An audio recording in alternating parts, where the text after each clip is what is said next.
So, ayun nga. Good morning, good morning, good morning mga suki ko and mga mommy and daddies.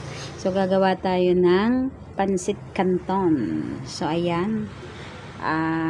Ang gagawin po natin ay pansit canton na medyo, ayan, konti lang naman to. Half kilo lang to. Pero, may nagbigay lang kasi sa akin sa palengke ng, tag dito, ng atay at balon-balonan ng manok. That's why gagawa po tayo ng ating pansit canton. Ayan. So, kung napansin nyo, mainit-init pa. Inaahong ko na nga yan agad. So, dyan sa ating pansit canton, ang nag-prepare lang po tayo ng gulay natin. Ang gulay natin na yan ay sayote, carrots, saka repolyo lang. So, mag-start po tayo mga mi.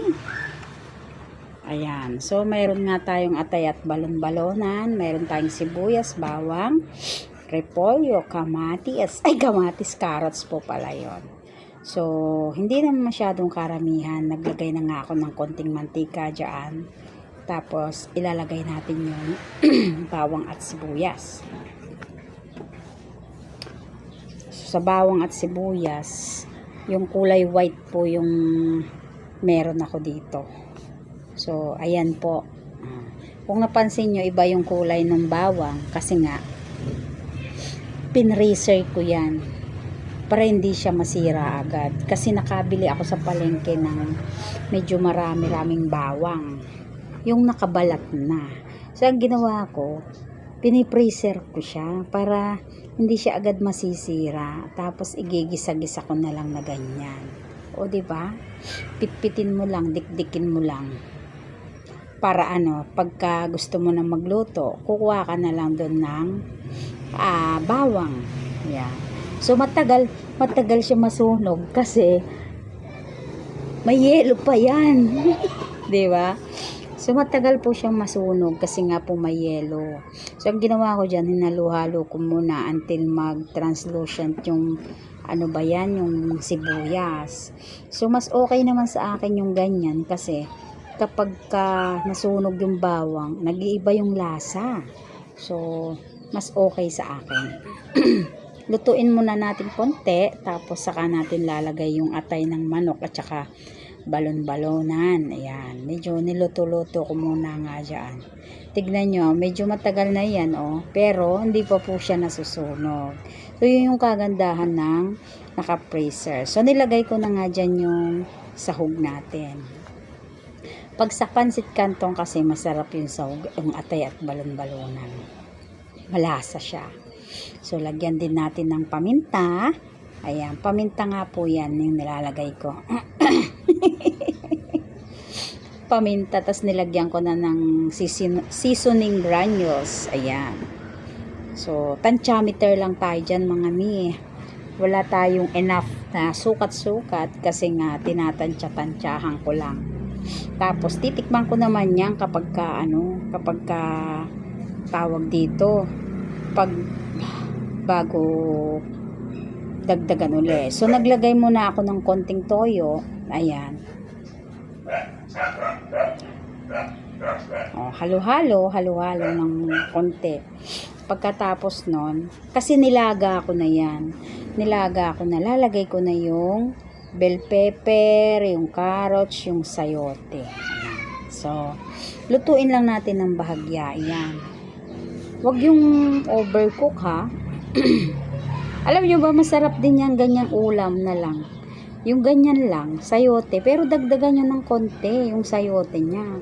Kasi binili ko lang yan sa supermarket. Yung, alam nyo ba sa supermarket, yung mga nakabalat na. Balat-balat na siya, mas mura. Mas mura yun. Kumpara sa bibili ka pa. So, yan nga yung ginagamit kong toyo, yung select. Mas okay siya kaysa sa ibang brand ko na nabili. Parang kalasa siya ng isang medyo premium ganon, no? At saka hindi masyado siyang maalat. Hindi siya masyadong maalat. So, nilagay ko na nga yung chicken broth, yung pinagpakuluan natin. Ayan, hindi ko nilahat kasi may ano ba yun, yung parang kulo niya. So, ayan, binibidyo ko nga dyan kaya nagdidilim. Ano ba yan? May gulay. Oh, so yan nga. Ang gagawin lang natin yan, papakuluan lang natin ng ilang minuto. Siguro mga 3 minutes. Pero tikman nyo muna siya bago para okay na yung lasa niya. So wag po kayong masyadong generous sa paglagay ng alat-alat kasi pag maalat, hindi natin mababawasan. Pagka matabang, ayun, madadagdagan natin ng timpla. At least pagka matabang, pwede kayong magpatis. Ganon. So hindi ko nilagyan ng hindi ko nilagyan ng anong tawag doon? Hindi ko nilagyan ng oyster sauce. Tapos nilagay ko na nga dyan yung pansit canton. Anyway, kulang pala yung hindi ko mahalo dyan. Ang tag dito, kulang yung tubig. At the same time, maliit yung kawali. Hindi ko siya mahalo. So, nag-decide na nga tayo na tanggalin natin at ilipat natin dun sa aking maliit na kawa. So, hindi ko siya mahalo, oh. Ayun. Oh. So, gagawin natin, nag-decide na ako, ililipat ko na sa kawa yan. Diyos ko naman. May gulay ko. Oh. So, nagdagdag pa nga ako dyan ng 2 basong tubig kasi nga, yun nga, ayaw kumunti pala yung tubig. Dapat pala pag pansit canton, dagdagan natin ng tubig. Medyo dami-dami. Tapos nilagay ko na yung repolyo. Alam nyo ba, madali lang siya lutuin. Pwede pa negosyo. Pwede po pa negosyo yan. Sobrang sarap din siya. Ang ano lang yan, pagka gusto nyo yung pang negosyo, dagdagan nyo yung pansit. Dagdagan nyo yung pansit para tapos yung atay balon-balonan, ang tawag dito, liitan nyo lang ng hiwa pag pang negosyo nyo. Tapos dagdagan nyo yung pansit canton dyan. Canton kasi yung ginamit ko. So hindi ko nilagyan ng ibang noodles, canton lang. Yan. Tapos nakulangan nga ako dyan sa tubig. Kaya nilagyan ko pa ng 2 tasang tubig. So, ayun, tapos nilagyan ko pa ng konting toyo para hindi siya masyadong matabang. Ganon. Kasi, hindi tayo, tawag dito, ayaw ko talaga sa pagkain yung maalat. Yung nalalasahan ko sobrang alat, ayaw ko ng ganon. Kahit sa sabaw, ganon, ayaw ko din. Hindi ako maano sa sabaw-sabaw.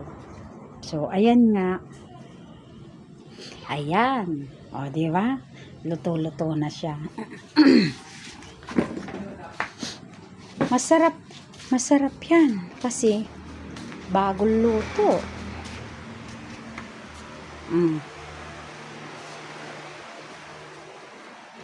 Ito. Ayan na. So, wag nyo lang masyadong